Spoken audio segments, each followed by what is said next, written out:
Thanks for listening to this archive of Teaching American History's last Documents in Detail webinar episode for the 2021-2022 school year. It aired live on Wednesday, 18 May, and focused on a document drawn from our Congress Core Documents collection. As always, we were joined by Dr. John Moser of Ashland University as our moderator, Dr. Joseph Postel, the editor of that Congress volume from Hillsdale College, and Dr. Sarah Burns of the Rochester Institute of Technology. Thanks for listening. Good evening, ladies and gentlemen. My name is John Moser. I'm professor of history and chair of the Master of Arts in American History and Government program at Ashland University.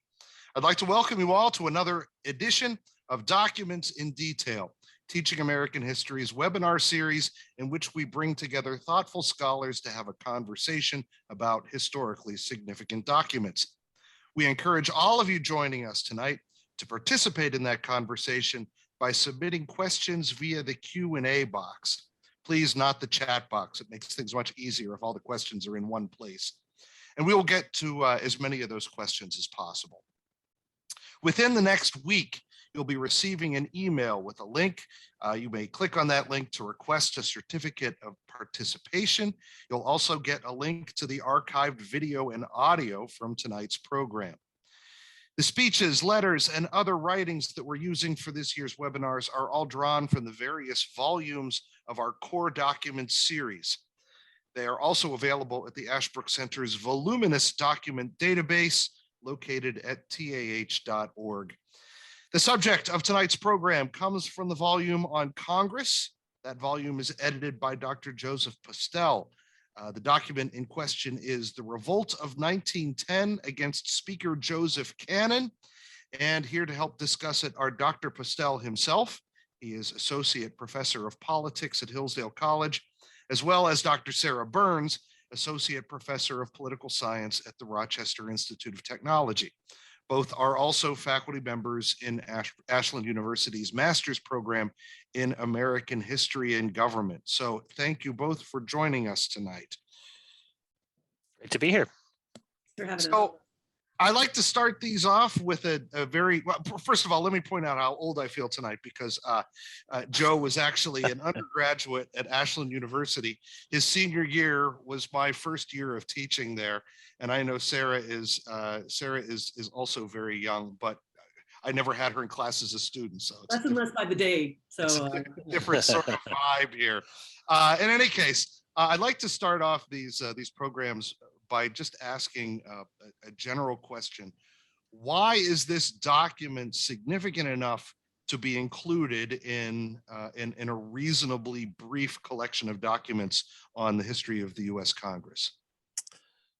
Yeah, I think that question is more pressing with regards to this document than many other documents in detail, just because of how obscure this document is. So the Revolt of 1910 in the House of Representatives on St. Patrick's Day is not known to many scholars of American politics. It's not known to historians very, very well. And so it requires a greater justification for why this merits inclusion. In fact, this was the first time that this document has ever been taken out of the Congressional Record and transcribed into a document collection. So I'm actually quite proud of this document being included in the reader. Why is it necessary to include this? I think this is the single most important event in the development of the House of Representatives, in the historical development of the House of Representatives. And the reason for that is that by 1910, the Speaker of the House had reached the apex of the office's power. In the debates in the Revolt of 1910, they call him the second man in the nation.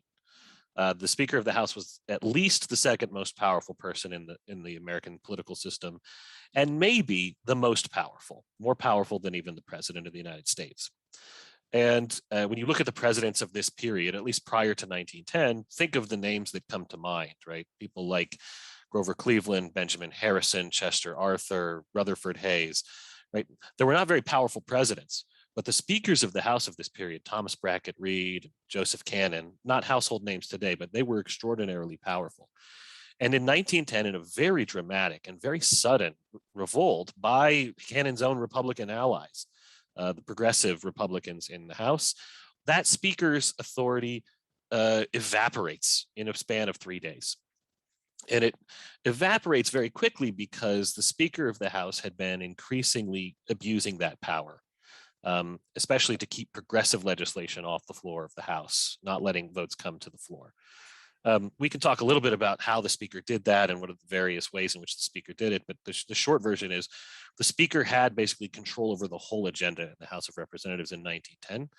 After this revolt, the Speaker essentially loses power, and that's a critical turning point for describing what happens in American politics in the 20th century.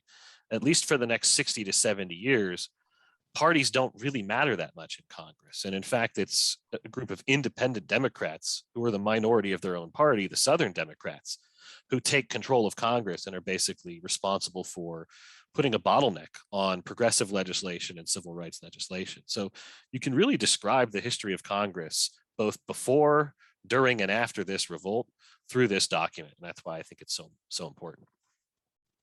Sarah, care to add to that?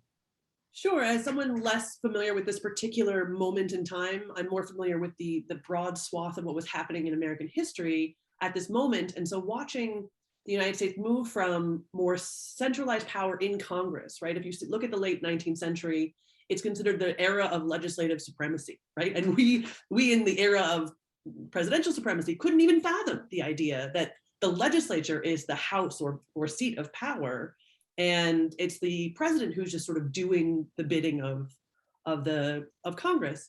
And so if you think then about the amount of power that's even now housed in the Speaker, you could say this really does put that person in a tremendous position of power, especially compared to the amount of power ever wielded by the Senate Majority Leader, right? So we do know today, for example, that like Mitch McConnell is formidable as a politician. But if you think back to like the main people that we know of who were really important Senate Majority Leaders, you see that actually it's much more of an individual body, or perhaps even democratic body, right, or egalitarian, compared to the House, where the hierarchy used to be really, really important. It's less so now, but it used to be extremely important, as we see especially here. And this is also an era of reform in the United States, where we move from the machine politics, right? So people are probably familiar with Tammany Hall and all the corruption around, in particular in New York, but there's also machine politics in other places. So this is an era as well of attempts at reform that are going to actually have beneficial elements for the American population. So there are several instances in this document where opponents of, or let me just say, defenders of the status quo say, look, these rules have been in effect a very long time, maybe going back to the time of James Buchanan. And Democrats were always fine with it when they were in the majority. Was there something that had changed structurally, or was it the way that Cannon was using rules that had been around for a long time? That's a great question. So I think you're right about this aspect of the debate. Cannon's defenders keep saying, you can't have a House of Representatives without rules. We have hundreds, several hundred people now in the House, tens of thousands of bills introduced every legislative session. You can't just debate every single one of them. So some filtering body has to exist to put proposals on the floor. And that body becomes the Rules Committee, which it still is today in the House of Representatives. Nothing reaches the floor without the sanction of the Rules Committee. And so therefore, who controls the Rules Committee controls the House of Representatives. And at this time, it's the Speaker of the House. And the proposal in the revolt is to take the Speaker off of the Rules Committee and make the Rules Committee more independent of the party. So what brought this about? I think the progressive Republicans were quite aggressive in asserting their will against the party leadership. So one critical factor here is there's much greater friction between the party's leaders and the progressive members of the Republican Party. George Norris, the person who introduces the resolution, is, John F. Kennedy writes a chapter in Profiles in Courage on George Norris, and Norris becomes a New Deal senator, a Republican New Dealer. In the Senate, he's considered one of the greatest senators in American history. Here he's a member of the House, overthrowing the power structure because he's a progressive going up against a more conservative leadership. I think Theodore Roosevelt's influence here can't be overlooked. Now, Roosevelt's not president of the United States in 1910, But Cannon, a conservative, had opposed Teddy Roosevelt when Roosevelt used the bully pulpit to push pieces of legislation like the Hepburn Act and so forth. And so I think this had been kind of boiling for several years.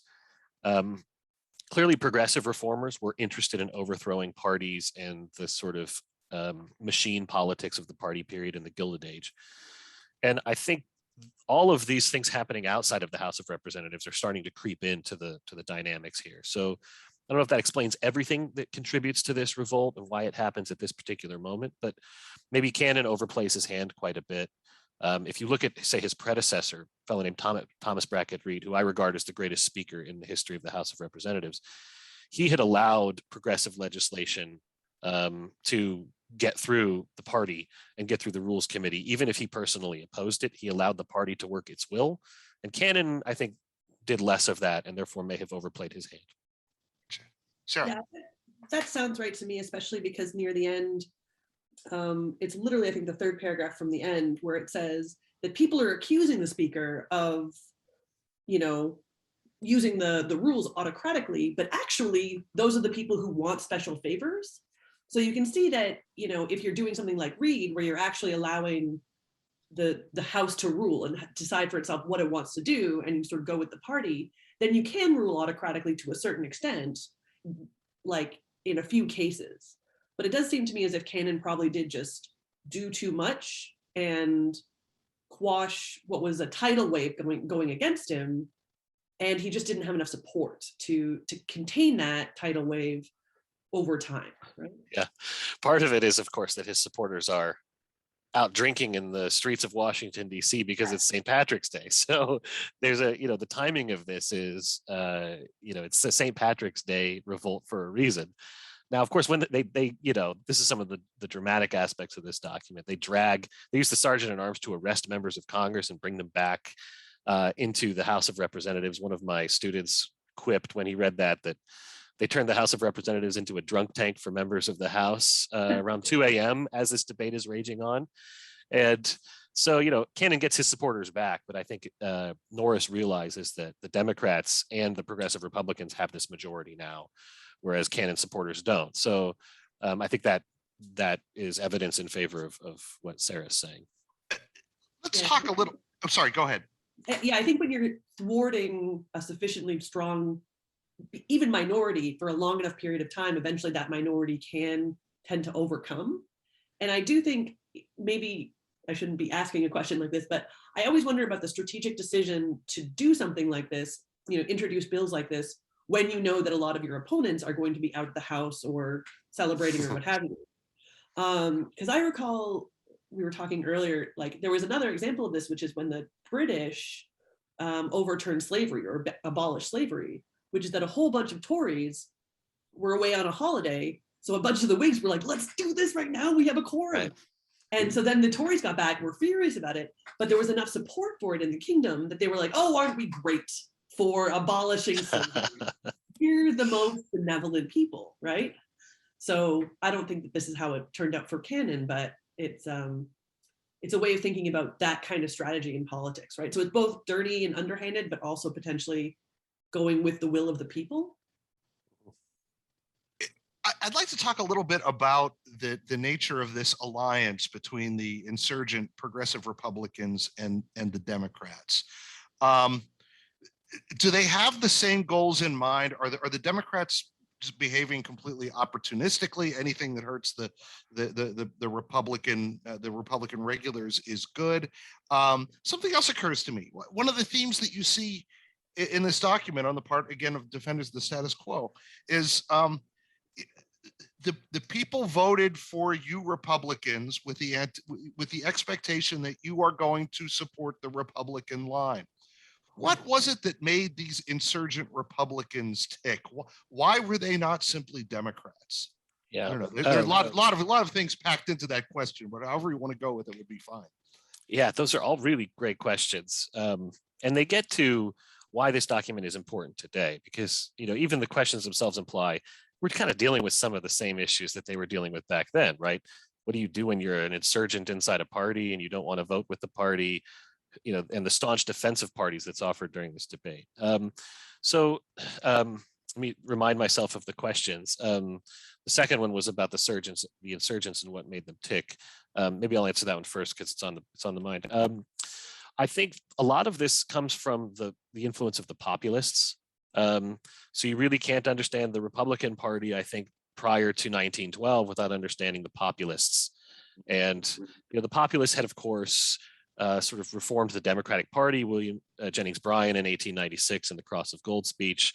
So the sort of more progressive populists were part of the Democratic Party, but the Republicans still had, especially in the prairie states, so Norris was from Nebraska, they still had a lot of these kinds of populist Republicans. Think of Robert La Follette in Wisconsin. Think of maybe Hiram Johnson in California.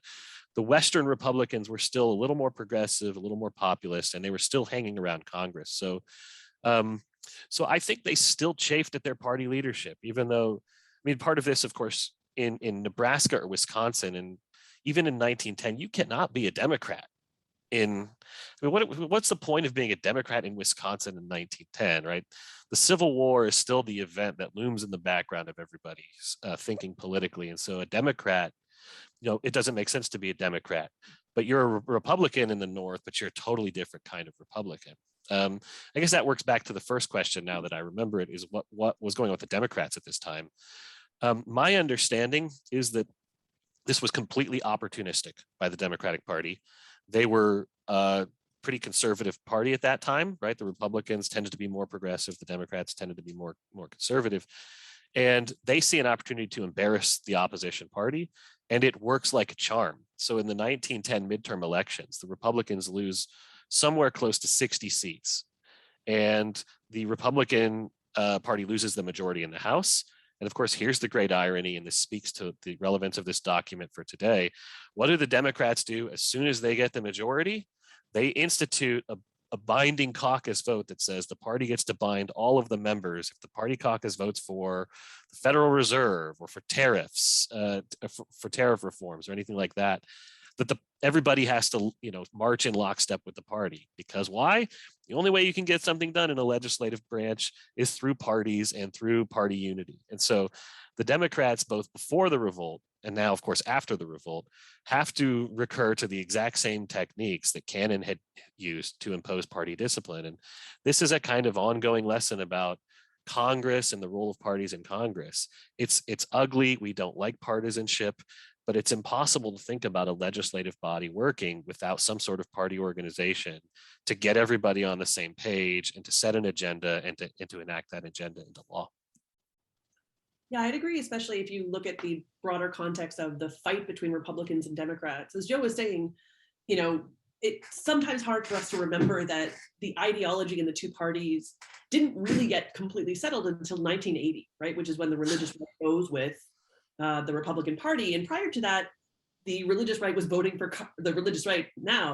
Carter, right? And so if you go all the way back to 1910, this is still the age when there's not clear ideology between the two parties, especially because, as Joe mentioned, the Southern Democrats are decidedly conservative and have a fairly straightforward voting bloc. And it's important to remember that the reason why Southerners remained Democrats was because no self-respecting Southerner is going to vote for the party of Lincoln. And that was true until the 60s, the 1960s, right? It's 100 years that it takes to have that undone and have the ideology start to drift towards the conservative ideology drift towards the Republican Party. So it definitely would make sense for the Democrats to just full on try and embarrass the Republicans. But it's also true that, as Joe was mentioning, in the prairie states, there was all of these socialist movements in the prairie states because of the fact that, all of the people who, when we think of, a conservative Midwestern farmer, at the time they were being exploited by the railroad tycoons, right? The fat cats, which I always enjoy saying. And so because of that, they were seriously thinking about creating collectives that would then combat the power of the railroad and combat other market powers that seemed to them to be corrupt and exploiting the worker type thing, right? It's a different kind of movement when it's farmers, but it's akin to the, workers unite, rise up against the capitalist sort of thing. So that's definitely going on in the prairies. And then, the populism is also sort of a measure of the fact that like the structure of the United States at the time, I hesitate to compare it to today, but we see sort of like fracturing at the time and kind of questions about where are we going in the future, right? So you have the progressives saying, we need government control, we need more government control, we need less corruption, all these kinds of things. And you have other people pointing in different directions saying, no, no, no, more government is bad, it's corrupt, it's destroying the democracy. So these things are pulling and pushing the United States pretty dramatically at the time as well. So if you're an insurgent, then you might just say, it doesn't matter what kind of change we have, just as long as it's a change from the system that we have right now. And we often see sort of unintended consequences, which is likely why, as Joe was mentioning, the Democrats had to say, all right, well, we need a way to bind you guys together now that we've gotten rid of this, bad guy on the other side. And so we're going to basically just reinstate the rules as they were. Okay. We have some questions from our viewers. Eric Salat asks, I am not clear about the difference between the power of the speaker back then versus now. Mitch McConnell was accused by the Democrats of not putting bills from the House into the Senate. I realize it is the Senate, but are there similarities? Absolutely. Yeah. So the Speaker of the House today, this back to this question of the Rules Committee. The Rules Committee, again, is the kind of traffic cop of legislation in the House. You can't get a bill onto the floor of the House unless the Rules Committee approves it. The proposal in 1910 was to strip the Speaker from the Rules Committee. And at the time, the Speaker appointed all the members of the Rules Committee. After the 1910 revolt, the Rules Committee essentially becomes an independent body. And what that means is, and this is a really important part of the 20th century American history, that as an independent body, the Rules Committee is basically chaired by whoever is the most senior member of the committee. And in practice, what that meant was that the senior Democrat on the Rules Committee chaired it. Well, of course, the senior member of the Democratic Party on any committee in the House of Representatives is a Southern Democrat, because there is no Republican Party in the South, and therefore it's almost like sort of an automatic re-election. There aren't primaries at this time, in the early 20th century, so there's no way to oust them in a primary, and there's no way to oust them in a general election. They're there for life. And the guy who runs the Rules Committee for 20 years in the House is a guy named Judge Smith from Virginia, and he basically used the Rules Committee as the bottleneck of every progressive civil rights piece of legislation for decades. You could say that Judge Smith stopped civil rights legislation from being enacted into law almost single-handedly for about 20 years. And nobody really knows him today. There's a great line. He can unilaterally cancel hearings. He can prevent votes from occurring, at the Rules Committee and all this. And at one point, he's got a committee meeting scheduled to go forward on civil rights legislation. And an hour before the committee hearing, he cancels the hearing and he says, I have to go back to my farm in Virginia, and my barn burned down. And the speaker at the time, Sam Rayburn, who most people know as one of the longest serving speakers in the House's history, quipped that I knew Judge Smith would resort to almost anything to prevent civil rights legislation from passing, but I never knew he would resort to arson, implying, of course, he'd burned down his own barn to prevent the hearing from occurring. This is the kind of unilateral power that committee chairs had. And in the 1970s, it was the Democrats who basically said, we hate this power system in which the Southern Democrats have power over our agenda, and we are progressives, and we want to prevent these Southern Democrats from preventing us from doing what we want. It's basically the reverse argument of the 1910 revolt. We want the parties to control the committees rather than the committees to be independent. And so in a series of reforms, basically the Democratic Party puts power back into the hands of the speaker in the 1970s. I would say a couple things about that, though. One is they don't go the whole way. So if you think about speakers today, I don't think many people would call them czars.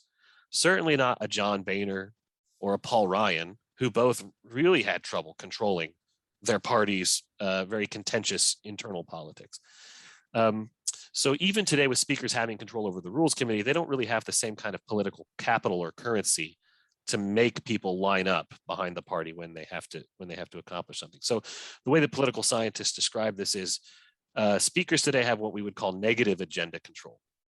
They can keep a bunch of things from happening, but they can't make things happen.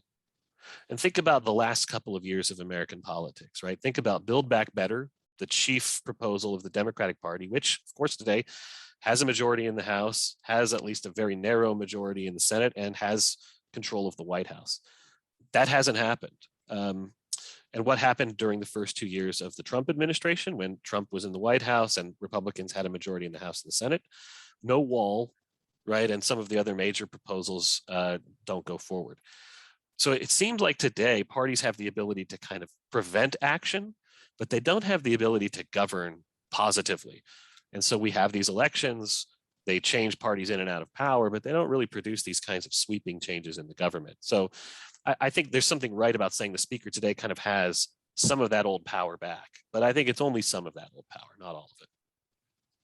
Yeah, I would agree with that, that there's also fewer carrots and sticks for the arsenal of the speaker, whereas in the early 20th century, you have pork barrel politics, you have a lot more capacity to pressure members of government to do what you want and to enact the kind of legislation or not enact the kind of legislation that you want. And that's just not in the power anymore of the speaker. The other thing that you have is, I like the term purity for profit, so I'm going to try and use that. So where it used to be members of Congress did kind of go along to get along because it made sense, right? In order to get anything done, in order to go back to your district and say, we got, roads and bridges built or something like that, you had to occasionally work with the other side or work with people in your own party that you didn't agree with or didn't agree with on everything. And so ideally you'd have some kind of grand deliberation and everyone would be high-minded and virtuous. But in truth, it was a lot of, log rolling and, trading favors back and forth. Today, you have plenty of people who have independent money pits, essentially, or like money bases, right, in their donors. And they have said to their donors unequivocally, I will be pure, be it pure socialist or, social democrat, be it pure conservative, be it pure libertarian, whatever the term is. They've gone to their donors, guaranteed to them that they will not ever work with a Democrat or a Republican or, a rhino or like whatever it is they've guaranteed.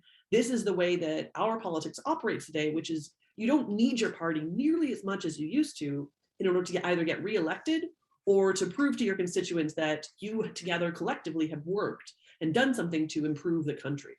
So that really removes the amount of power that the speaker can have, because, what used to be able to happen is you would say, okay, well, if you vote this way on the bill, then I promise to come to your district for 4 or 5 dinners so that you can raise money, something like that. Yeah. But if these people are saying, no, I'm just never going to work with the speaker, or I'm never going to work with moderate Republicans, which is basically what happened with Boehner, then, you don't have those tools, right? And it makes it very hard to keep your caucus under control. When did this shift take place? Shift to what exactly, I guess? Yeah. To this system where it is easy for the rank and file to go against the will of party leadership. Yeah. I'd say Obama, personally. It was sort of starting under Bush, but in Bush you had enough collective pain from 9/11 that a lot of stuff could get through, where people could say, we've got to do what the president wants because, it's for the country, it's for the nation.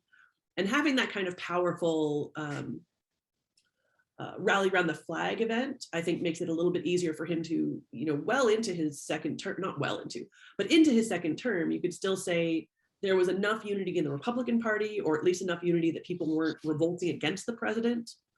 And then in 2006, when you have the thumping, as he called it, and you see a whole bunch of Democrats get into Congress, then by the time you get to Obama's election, you have Republicans getting very, very nervous about this hope and change, right?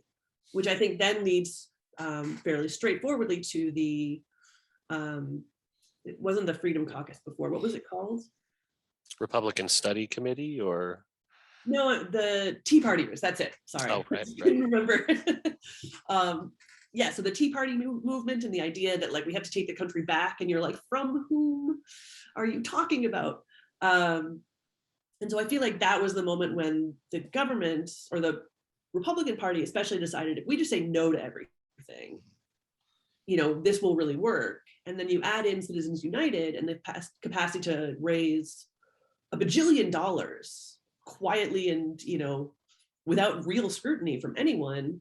And it's a lot easier for people to go against their party by saying, I'm the pure, again, be it progressive, libertarian, or conservative. Now, when you said that before, Sarah, the first thing that came to mind was, I wonder if Citizens United changed that. Yeah, because you can literally live off of your super PAC money, right? Like Newt Gingrich has now just got millions and millions of dollars, and he doesn't have to report where he got it from. And I'm not harping on Newt Gingrich in particular. That's just an example of someone who didn't really have a lot of chance of actually making it, but got a lot of support for his campaign. And so because of that, he now doesn't have to use that for future campaigns the way you would with more traditional forms of campaign contributions. He can just use that to fly around the country or build a bigger house and say, you know, like the social issue that I'm addressing is how big of a house can I build, right? I think the cause of this, like the weakening of parties or the ability of individuals to go against their party leaders, I think it goes back much further. And that's why I think the 1910 revolt is so significant. Really what the 1910 revolt is about is progressive Republicans want to go against their party's leadership. And so they have to weaken their party's leadership to make that happen. And the aftermath of that is a bunch of independents basically within these parties. So conservative, the irony here is that the progressives unleashed the ability of conservative Southern Democrats to be independent of their progressive party's leadership. This is the great, irony of what happens in 1910 is they hate party leadership so much because their leadership is conservative and they're progressive, that they unleash the forces that allow conservative Democrats to resist progressive Democratic Party leaders for about 60 or 70 years. And there are a few other documents in the Reader that follow up on this debate, where they try to famously pack the Rules Committee in the 1960s to get the Kennedy agenda through in the early 60s. So progressives figured this out, that they screwed up, and then they go back basically to making the same arguments that Cannon's supporters were making in the 1910 debate. They just reversed positions. So I think actually it all begins here. But I guess the reason why I think that is because there are two different types of independence. The first, I guess, would be like an interested independent or a geographic independent. Think of like how Joe Manchin today calls himself a West Virginia Democrat, right? The reason that he's independent from his party leadership is because of where he's located and the interests that are concentrated, especially, coal in interests in West Virginia. Those are the ones that dominate the middle of the 20th century Congress, especially, again, the Southern Democrats who on civil rights basically are able to carve out their own sort of geographically independent party. They're Democrats, but they're a special kind of Democrat. They're a Georgia Democrat or a Mississippi Democrat. Today's independents are not interested independents, but ideological ones. So it's AOC, it's Jim Jordan, it's people who, because of an ideological commitment to progressivism or socialism or conservatism or libertarianism, will, it's not because, Jim Jordan wants to serve the people of Central Ohio that he resists his party leadership. It's because of his ideological commitments to limited government, and so forth. But today in a system, and this gets back to the Citizens United point, today in a political system where so much of what determines a congressional race comes from outside the district in the form of money, in the form of national profile, building a national constituency on Twitter and Facebook and so forth, you can actually, geography doesn't really matter that much in American politics anymore. I always like to think of it this way: an Oregon Democrat and a Georgia Democrat have more in common with each other than the Oregon Democrat and the Oregon Republican do. Even if they live on the same street, they hate each other and they love the person who's 1,000 miles away who shares their ideological commitments. That's a very unique situation in American politics. That's not what the 20th century was like at all, when, Tip O'Neill famously said all politics is local. I mean, that today is just a completely antiquated view. Yeah. Very interesting. Mark Robinson asks, I spent a lot of my career as a world history teacher.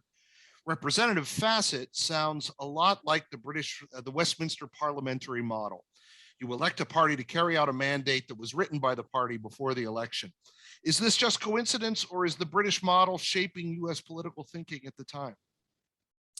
I love that connection. That's exactly what I think Fassett is doing. He's drawing upon a more parliamentary understanding of parties.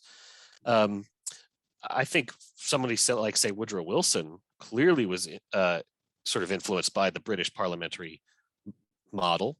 And this is the great idea about Woodrow Wilson. And of course, he's not directly involved in any of this, but he's going to become president in a couple of years, and he's going to use a parliamentary model that his own movement just rejected to govern in his first term as president. And Wilson really did love the British parliamentary system. He loved it because he hated the separation of power system. It was the famous lines about Newtonian versus Darwinian understandings of the Constitution. And a Darwinian constitution has the parts working together. A Newtonian constitution has the parts checking and balancing each other. And Wilson hated the checking and balancing because it made American government sort of grind to a halt, right? Gridlock, you can't get anything done. A parliamentary system, for better and for worse, is responsive to the will of the people, right?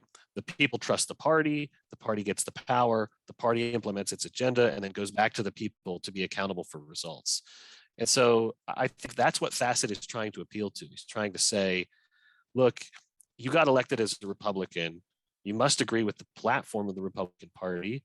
And that platform says, here's what we're going to do. And now we're here trying to get on the same page to do it. And if we don't have this, and this is why, this is why I sympathize to some degree with Cannon's supporters. If we don't have this model, what are you left with? You're left with chaos. You're left with a bunch of individuals pursuing their own individual agenda, and nothing gets done. And to me, that describes much of what happens in Congress today. Yeah, I agree. And it's also true that there's some, I apologize, I can't find the thing where it's like, we are doing this in service of democracy, and you're like, is more democracy always better? Like in these sorts of systems where you do have to have kind of rules set up so that the structure can help you get things done, right? If the objective is to, tap into the will of the American people, produce legislation that addresses that will with a compromise with other people who have different views, and then get that legislation into law, you do need some sort of rules, and it is sometimes helpful to have someone with a heavy hand who can exert a lot of control to get those things through. How heavy and how often and to what end, those are the questions that then come in when you're talking about this. And the parliamentary system is so much better at responding to the people if they don't like what you're passing, right? If you look at the way in which the prime minister, so first of all, obviously sits in the House of Commons. He's then elected by a district, but the people within the party are the ones who decide, okay, you're the best guy or girl to be our leader, right? So there is a certain amount of elite control as well as more democratic control, because you have different districts voting for people, right? So if you were the leader of your party and if you don't get elected, and your party becomes the majority, then they have to find someone else, right? So all of this creates a lot more control for the prime minister. The other thing that allows him a lot more control in his party as compared with the president, which is sort of weird for us to think of, is that you cannot run in the British, you cannot run for parliament in Britain if you don't have the permission of the leader of your party. So that means if you're prime minister and someone's trying to go against you, like an AOC or a Jim Jordan, then you can be like, I'm not signing the paper that says that you can run this time. So, think to yourself, like talk to your God, but you're not sticking around if you don't go with what I want. Yeah, and think about who that makes AOC responsible to, right? It's her colleagues in her party and the people she's supposed to be, working with collaboratively inside the legislature, rather than the people that are on her Twitter following. Or the same thing could be said about a Jim Jordan, who loves to tout the fact that, he serves the people who vote for him and the people who support him. He doesn't care about John Boehner's fate. He's happy to shut the government down because it serves his own interests, but doesn't serve the interests of the political system as a whole. So I think today we sort of, especially in American politics, think that parties are an evil and the parties are destroying how the system should work. But the irony here is that in 1910, the defenders of Cannon were saying, we're the ones that are making the system work. And if you get rid of us, it's going to be chaos and gridlock and a bunch of individuals all pursuing their own agendas. And it seems like there's something to what they were getting at, I think. This also puts me in mind, this is a little off track, I apologize, but insofar as like unintended consequences, which is the 1950 American Political Science Association document that says, you know what we should have is ideologically divided parties. And if you look at the time, because you didn't really have ideologically divided parties, you had, as we talked about, the Southern Democrats that were conservative, you had liberal Republicans in the Northeast especially. And so that was making it very hard to say, like, okay, when I look at a Republican, I know what that means, right? And so if you think about the time and you think about the fact that there's this great quote where they said, you know, if you're a communist and you're a card-carrying communist, but you win the Republican primary, then you're a Republican. So like we have to have a way of filtering that so that that doesn't happen. And so if you think about that as a problem, then you would say, yes, the solution would be ideologically divided parties. But then we get into the problems that we have today. And so you think, wait, actually, we don't want ideologically divided parties. That's not helping our democracy function effectively. Mm-hmm. Since Wilson has come up, I'd like to know how this phenomenon interacts with the rise of the modern presidency. At roughly the same time it happens, is it simply that the weakening of the speaker provides a vacuum into which the president steps? Did the insurgents anticipate a more powerful presidency, and did they see themselves as paving the way for it, or is this simply coincidence? I think it absolutely is connected to the rise of the modern president. If either the House has its own leadership, or somebody else outside of the House leads the House. And today the president leads Congress because Congress doesn't have its own leadership. Now this changes, of course, if say you have a Republican Congress and a Democratic president, but if they're of the same party, sure, Pelosi is the leader of the House, but Biden is the leader of the party, and therefore they work collaboratively. And this is interesting. You can see this sort of ebb and flow of legislative and executive power throughout all of American history, even before 1910. So I like to ask my students, who was the most powerful person in American politics in the first 10 years of American history? And the answer, I think, is Alexander Hamilton. Why? Because he's leading the legislative branch. Who is he? The Secretary of the Treasury. Why is that? Because if you look at the Speaker of the House, at the time, it's just a purely presiding officer. There's no real party authority there. And what happens? The first great Speaker of the House is Henry Clay. And what happens to the presidency when Henry Clay and sort of the leadership structure in the House emerges? You get Madison, who I think most people agree was kind of dragged into the War of 1812 and was led by Congress rather than a leader of Congress. So the point here is that as the speakership rises in power, the presidency falls. And then as the speakership falls in power, the presidency rises. So I think the other thing about the revolt of 1910 is that it sets the stage for the emergence of the presidency 2 years later with Wilson, and then, of course, much further on down the road, in the following decades. As far as whether the insurgents wanted that to happen, I think it depends on which insurgent we're talking about. Some of the insurgents were much more just interested in policy reforms like tariff reductions and things like that. Others were much more, I guess you would call them, theoretically committed to progressivism, like a George Norris, who saw that the New Deal was kind of the future of American government. Yeah, I think I'm trying to think back of rising and falling of presidential power, and I think I maybe disagree a little bit, but I can't decide, so I'm going to decide as I talk and see where we get.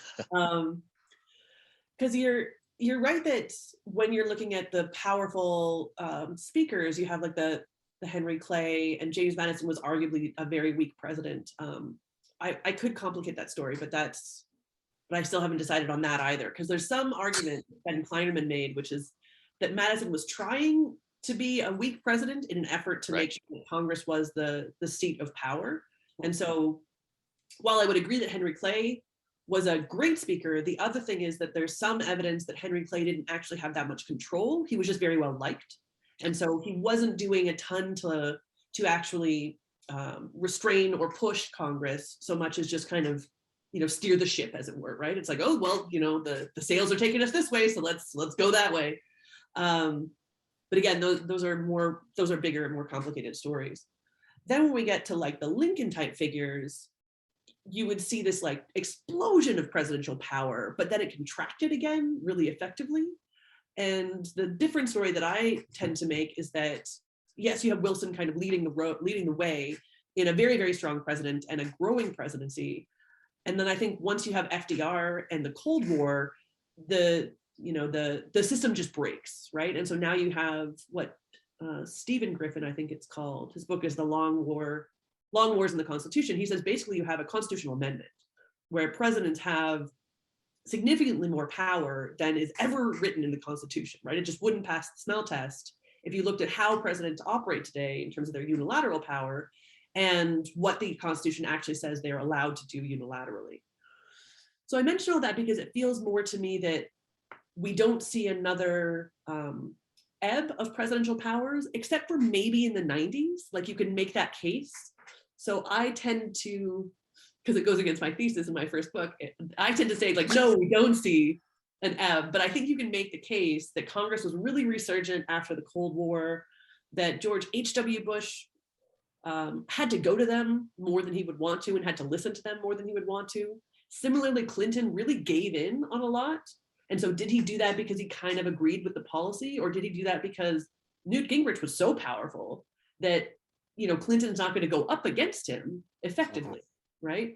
But you can kind of make the case that like Clinton really had his finger in the air. So like, is he just sort of a third wave liberal the way he says, meaning that he's perfectly fine with kind of moderate policies, which is what you get out of the 90s.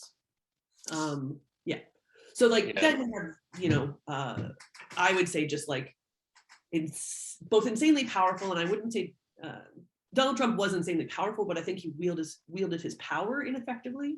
And so, it was still a very powerful presidency and he should have been able to get more done. But if you don't know how the system works, then you can't really get a lot done.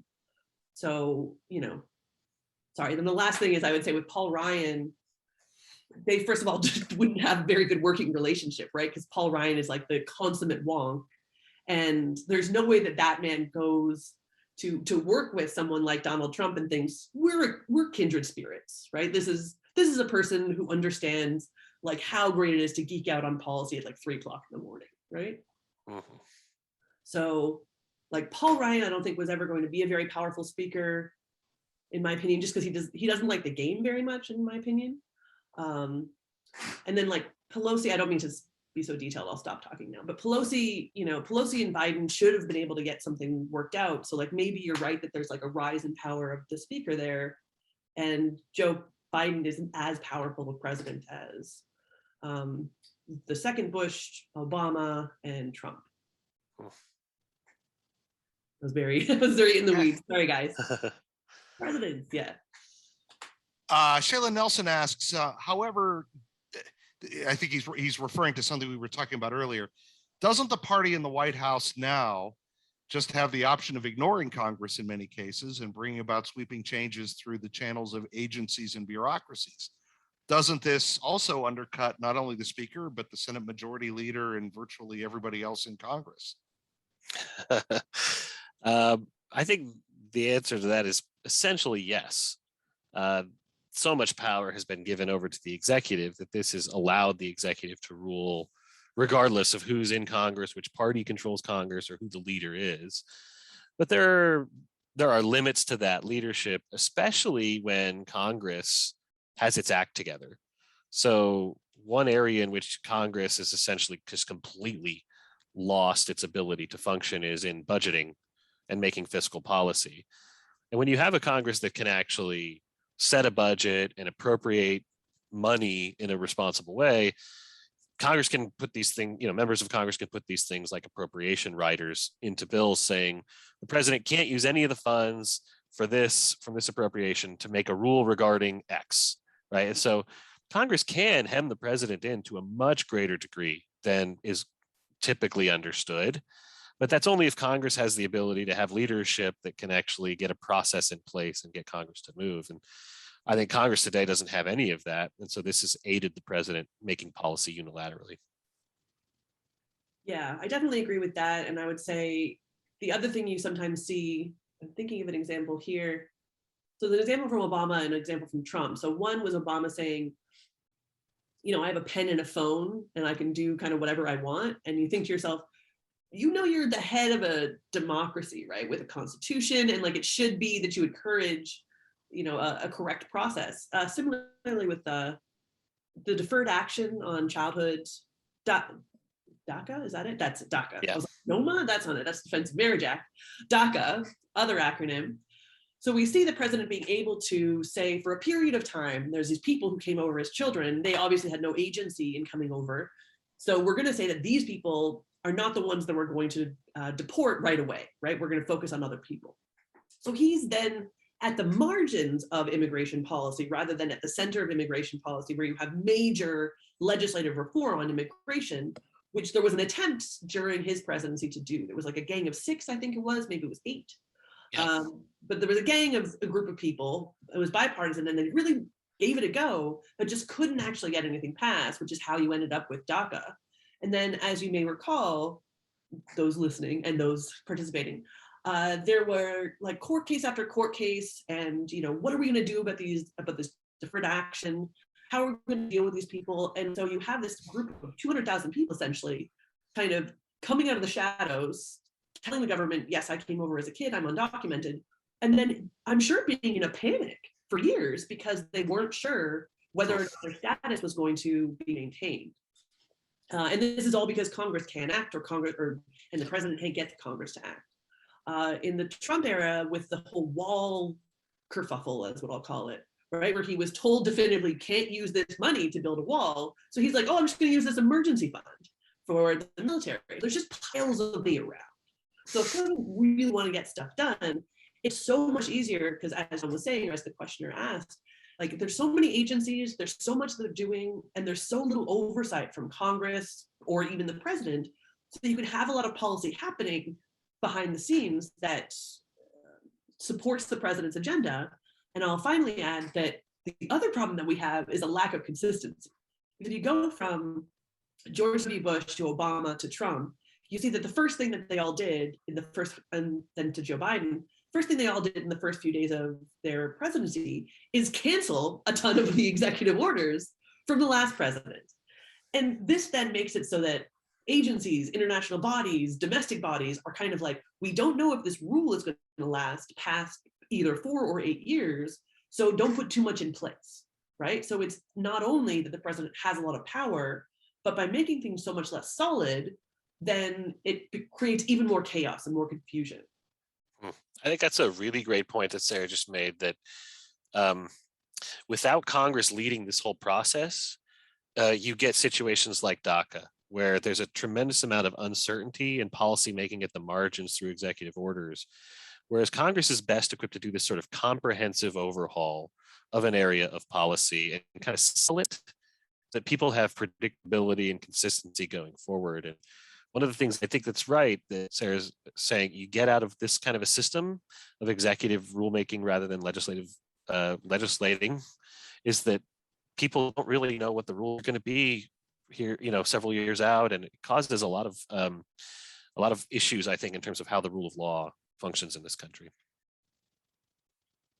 Eric asks, if each party views their role when they are in the majority as basically forcing through their agenda, is there any motivation to compromise? Historically, it doesn't seem that way. What do you think? There used to be a motivation to compromise because, as we were talking about before, there wasn't ideological sorting. So, Northern conservative Republicans would compromise with Southern conservative Democrats. And that's part of why you saw bipartisanship in like the eras of basically the 1960s, right? And so what has happened with bipartisanship is it's just shifted so that the parties just agree with themselves rather than having to agree with the other party. Yeah, I think that's really important, that if you see bipartisanship in the 60s and 70s, it's not ideological bipartisanship. It's the progressives in one party agreeing with the progressives in another party to make a temporary coalition, or the conservatives in one party and the conservatives in another. So today, when all the conservatives are in one party and all the progressives are in another, that dynamic has just changed. I think there is an incentive to compromise, but not with the other party in a system like the one we have now. There's an incentive instead to move to the center. and this is the political scientists come up with these wonky terms called median voter theory or things like that, where basically the idea is if you want to be the majority party in this country, well, you have to capture not only the right wing if you're the Republicans, but also the middle voters, or if you're the Democrats, you have to capture the left wing and also the middle voters. And so each party, in order to retain its majority, is going to move to the middle. And so in a system like ours, the incentives are to govern from the center and therefore to compromise. The reason why that doesn't really work in practice is because of primaries. The same people who have incentives to govern from the middle to retain their majority also have incentives to govern from the wings in order to avoid getting primaried out of office. And so, I think the primary system disrupts the incentives to compromise rather than the partisanship. I think it's the the primaries rather than the partisanship that causes this weakening of the incentives to compromise. Which is so funny because it was a small d democratic reform in the late 60s that said, okay, well, we're screwing this up. The elites are screwing this up. The people are not happy about the way in which elites are selecting leaders.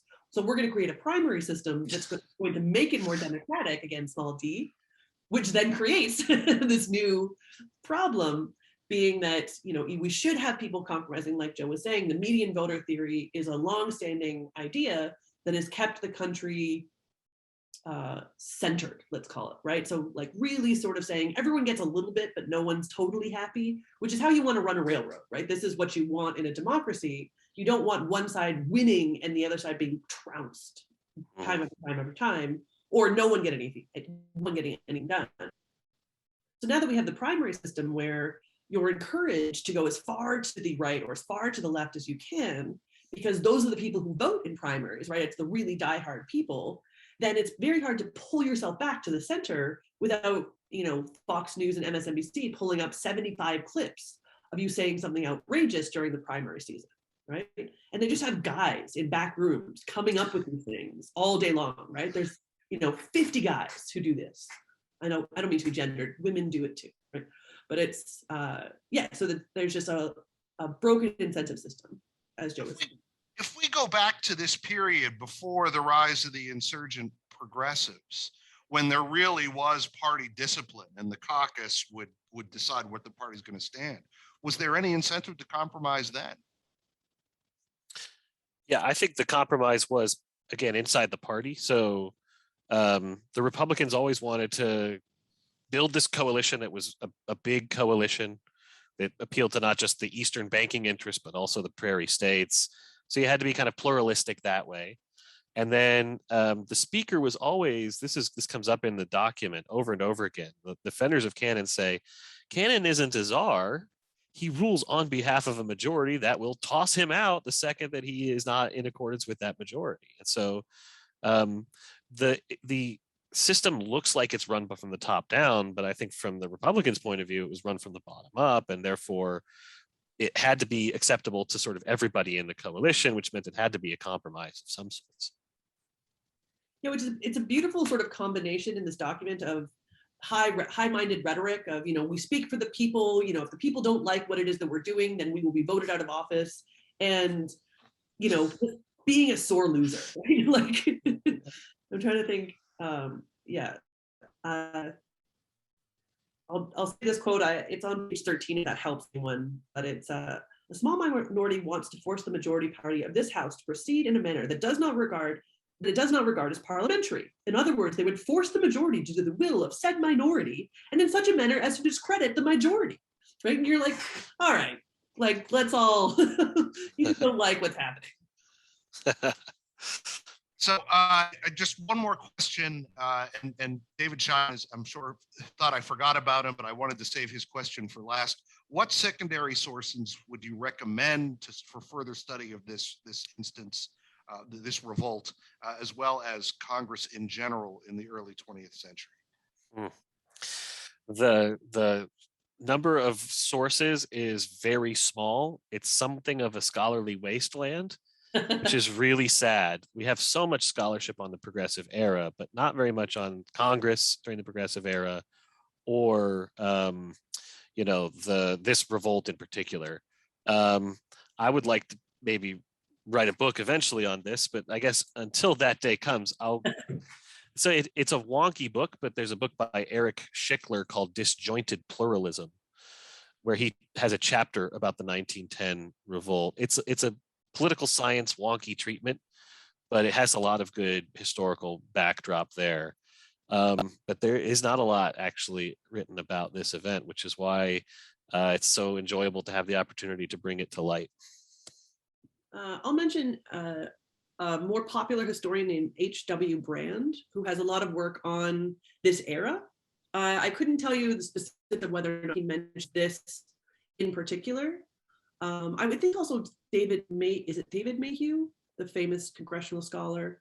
He might have something on this, or I would think David Mayhew would be the guy who you might, if you're like, he's gone back deep enough and he might have a sense of this, because he's enough of a historian of Congress that he would do something, I would think, potentially. Yeah, I can mention maybe one, sorry to interrupt you. I can mention maybe one other book somewhat related to this by Randall Strahan, who I think taught sometimes in the MAG program. It's called Leading Representatives. And it's a book actually about three great speakers, Henry Clay, Newt Gingrich, and Thomas Brackett Reed.